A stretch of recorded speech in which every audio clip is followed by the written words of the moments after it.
Sabi nila, ang tao daw, kapag gumawa ka ng kabutihan, kahit gumawa ka ng 9 na kabutihan, kahit ano pang ibigay mo sa tao,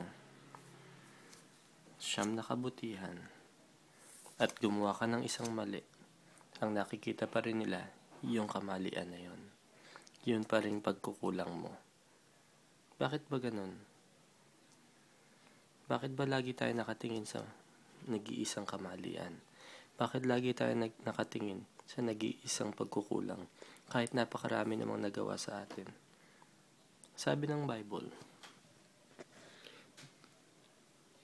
sa Romans chapter 12 verse 21, do not be overcome by evil, but overcome evil with good. Dapat naman pala yung evil na overcome ng good. Bakit kailangan nating tumingin sa isang evil?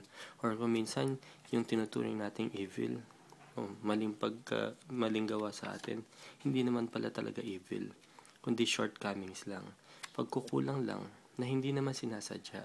So, sa dinami-dami ng nagawa sa ating kabutihan, dito tayo nakafocus. But instead, the Bible is telling us na dapat wag tayong mag-focus dito sa kamalian na ito. Mag-focus tayo sa mabuti. Mag-focus tayo sa ginagawang mabuti sa atin. Paano natin pwedeng gawin yun? Let us overcome evil with good. So, kung ano man yung kamalian ginawa niya sa atin, pwede naman natin wag nang pansinin yun eh. Kung kasalanan talaga, we can forgive. Lalo na kapag humingi na ng tawad ng tao. Pero kung shortcomings lang at hindi niya alam na nagkamali siya, pwede na natin takpan yun. Pwede na natin kalimutan yun. Dahil sa dami na nagawa niyang kabutihan sa atin, matatakpan na ng nagawa niyang kabutihan ang shortcomings niya. Lalo pat nag-iisa lamang naman yung shortcomings na yun at hindi niya naman sinasadya. So next time, mga kapatid, do not be overcome by evil, but overcome evil with good.